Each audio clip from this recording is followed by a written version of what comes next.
एक तरफ सियासी गढ़ बचाने के लिए संघर्ष, तो दूसरी ओर सत्ता की साख बनाए रखने की चुनौती। लेकिन इस बीच में एक और कवायद चल रही है और वो है ताकतवर विकल्प बनने की उम्मीद। लोकसभा चुनाव में त्रिकोणीय लड़ाई की ये कहानी है केरल की राजधानी तिरुवनंतपुरम की। दरअसल तिरुवनंतपुरम वो संसदीय सीट है जहां 3 बेहद चर्चित उम्मीदवारों ने जीत हासिल करने के लिए पूरी ताकत झोंक दी है। नमस्कार, 24 के अखाड़ा में आपका स्वागत है। मैं हूं मोहित राज दुबे। मैं पहुंच चुका हूं केरल की राजधानी तिरुवनंतपुरम में। तिरुवनंतपुरम देश की हाई प्रोफाइल लोकसभा सीटों में से एक है। केरल देवताओं की नगरी है। यहाँ की खूबसूरती और यहाँ की सियासत दोनों चर्चा में रहते हैं। दरअसल ईवीएम का पहली बार इस्तेमाल केरल के भीतर ही हुआ था। केरल वो राज्य है जहाँ पर मंदिर और मस्जिद पर सियासत नहीं होती है, वोट नहीं मिलते हैं, बल्कि यहाँ पर राजनीतिक मुद्दों पर सियासत होती है और वही सियासी खेल बनाते और बिगाड़ते हैं। दरअसल 3 बार के लगातार सांसद रहे कांग्रेस से शशि थरूर इस बार यहाँ से लोकसभा चुनाव लड़ रहे हैं, तो उनके सामने भारतीय जनता पार्टी से राजीव चंद्रशेखर ताल ठोक रहे हैं और उन दोनों का खेल बिगाड़ने के लिए चुनावी मैदान में उतरे हैं सीपीआई से पन्नियन रविंद्रन। तो सवाल उठता है कि आखिर क्या है तिरुवनंतपुरम का सियासी समीकरण, किस रूप में यहाँ पर चुनाव लड़ा जा रहा है और यहाँ का मतदाता किन मुद्दों पर अपने मताधिकार का इस्तेमाल करेगा। तो आइए आपको तिरुवनंतपुरम की गलियों में लेकर चलते हैं और समझाते हैं कि क्या है यहाँ का सियासी मिजाज।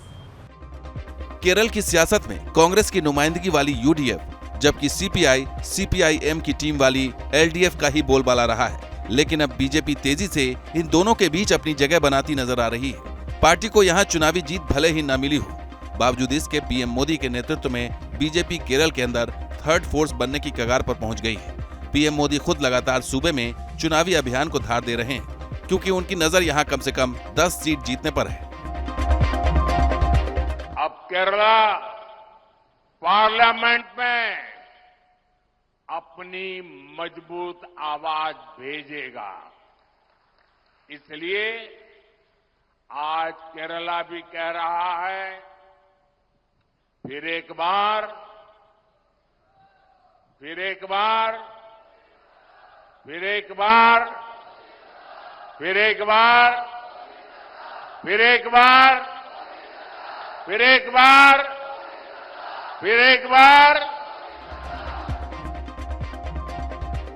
तिरुवनंतपुरम संसदीय सीट की लड़ाई न सिर्फ तीखी है बल्कि बेहद दिलचस्प भी है और इसकी वजह 2 उम्मीदवार हैं जो अपनी अपनी पार्टी में टेक्नोलॉजी और डिप्लोमेसी की दुनिया की बड़ी आवाज माने जाते हैं। तिरुवनंतपुरम से शशि थरूर पिछले 15 सालों से लगातार चुनाव जीत रहे हैं और एक बार फिर कांग्रेस ने उन पर ही भरोसा जताया है। उनके सामने बीजेपी से केंद्रीय मंत्री राजीव चंद्रशेखर हैं, जबकि तीसरे उम्मीदवार हैं सीपीआई के पन्नियन रविंद्रन, जिनकी उत्तर भारत में भले ही ज्यादा चर्चा न होती हो, लेकिन यहाँ सब जानते हैं कि वोटर्स के एक तबके में रविंद्रन की कितनी गहरी पैठ है। उम्मीदवारों के इन 3 विकल्पों में से किसी एक को तिरुवनंतपुरम की जनता चुनने वाली है, लेकिन पलड़ा किसका भारी है, वोटर्स के रुझान से इसका अंदाजा लग जाता है। पक्का चलेगा मोदी के जादू। इलेक्शन और मोदी जी का जादू ना चले ये तो हो ही नहीं सकता है। इस बार कमल खिलेगा ऐसा मुझे विश्वास है। सीपीआई है सीपीएम में सेम है ना, ग्रुप है ना, सीपीआई सीपीएम का। अभी इधर ही ये त्रिवेंद्रम में पन्नियन रविंद्रन पक्का है। We have 100% hope on Mr. Modi because Modi will do it and he has got the caliber to do it. Whatever he says is do it. That's what we people want. Simply during the election time, these people come here and give lot of promises which they won't do. But as far as he is concerned, whatever he promises, it will be done. Mahatma Gandhi ने एक वक्त तिरुवनंतपुरम को भारत का सदाबहार शहर कहा था, यानी वो इलाका जहां कुदरत ने अपनी नेमत बख्शी है और जिसके सामाजिक ताने बाने में लोकतांत्रिक हिंदुस्तान की झलक दिखाई देती है।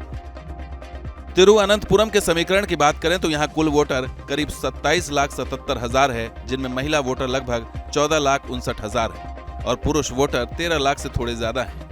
तिरुवनंतपुरम हिंदू बहुल इलाका है जहां हिंदुओं की संख्या 86.46% है, मुस्लिम आबादी 13.72% है और ईसाई धर्म को मानने वाले 19.1% है। दुनिया के सबसे अमीर मंदिरों में से एक पद्मनाभ स्वामी मंदिर ठीक हमारे पीछे है।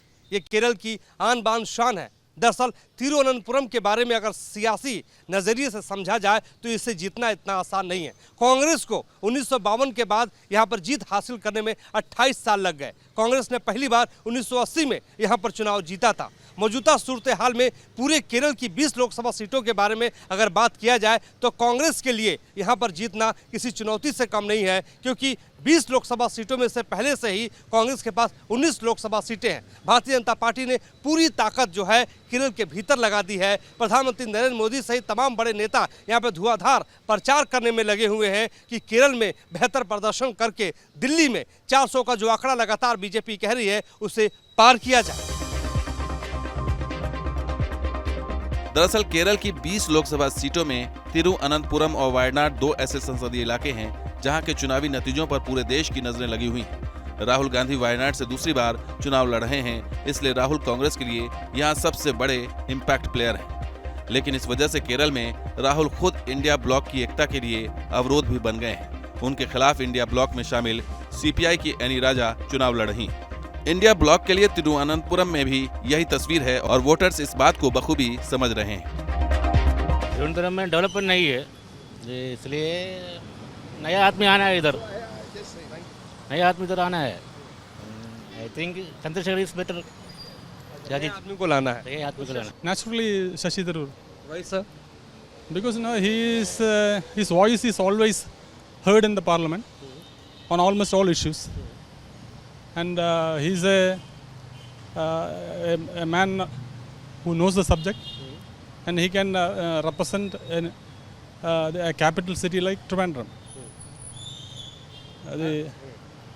So naturally, Shashi Tharoor.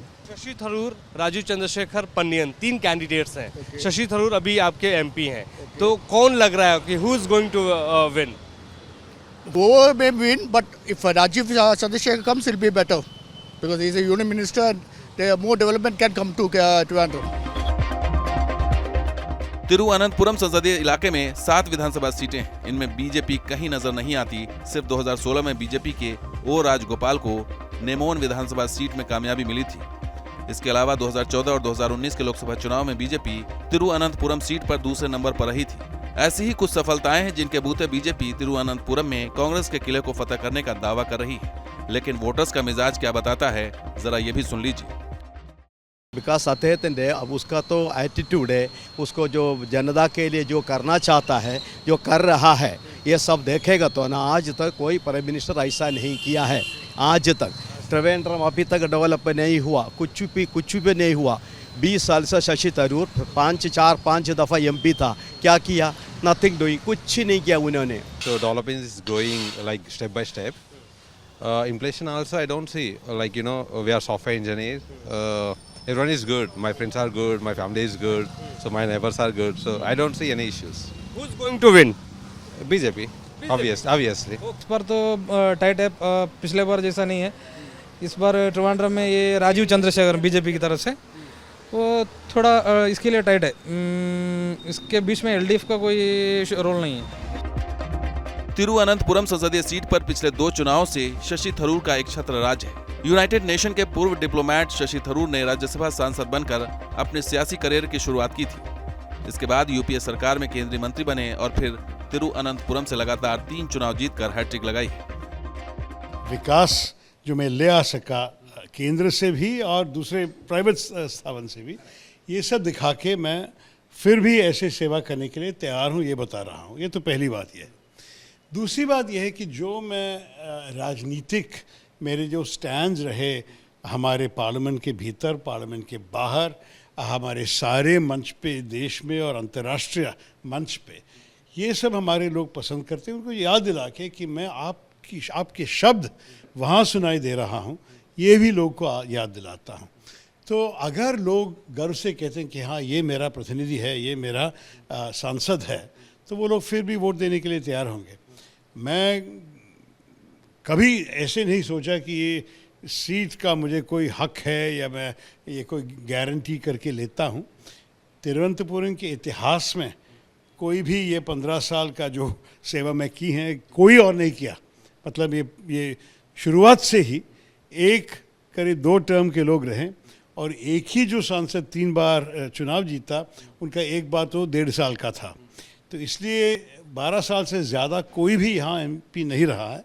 मैं तो 15 साल का सेवा कर सका हूँ, फिर भी मैं एक और बार मांग रहा हूँ उनके जो विश्वास मुझे पहले दे चुके हैं, इतने साल दे चुके हैं, एक और बार मैं मांग रहा हूँ। अब मेरे ख्याल में ये सब सुनने के लिए लोग काफ़ी तैयार हैं। मुझे तो जैसे अभी 4-4.5 हफ्ते की प्रचार हो चुके हैं, मेरी आत्मविश्वास बढ़ते बढ़ते जा रहा है। शशि थरूर के मुकाबले खड़े मोदी सरकार के केंद्रीय मंत्री राजीव चंद्रशेखर पहली बार लोकसभा का चुनाव लड़ रहे हैं। कहा जाता है कि राजीव सिलिकॉन वैली में टेक्नोलॉजी टाइकून बन सकते हैं, लेकिन उन्होंने अपनी इंटेलिजेंसिया का निवेश सियासत में कर दिया।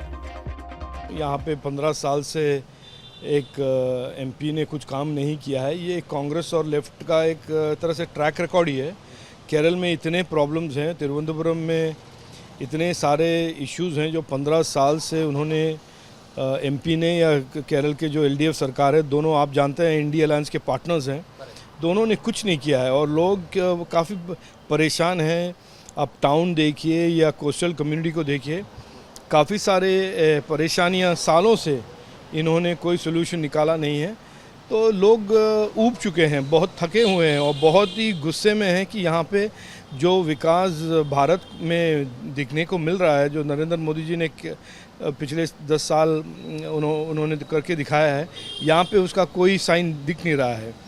और नरेंद्र मोदी जो करते हैं वही यहाँ पर कोई विकास अगर है, नरेंद्र मोदी जी का काम ही है। स्टेट सरकार ने कुछ नहीं किया और MP ने कुछ नहीं किया, तो बदलाव चाहते हैं और मैं उस बदलाव का एक कैंडिडेट हूँ, मैं उनके सामने रखता हूँ। केरल को अगर ईश्वर का अपना देश कहा जाता है तो तिरुवनंतपुरम में चुनावी जीत का मतलब है सियासी जमीन पर मजबूत पकड़। तिरुवनंतपुरम में राजीव चंद्रशेखर के पास मोदी की गारंटी है तो शशि थरूर के पास कांग्रेस का भरोसा, वहीं पन्नियन रविंद्रन के पास राज्य की ताकत है। सभी सियासी दलों ने पूरी ताकत यहां पर झोंक दी है।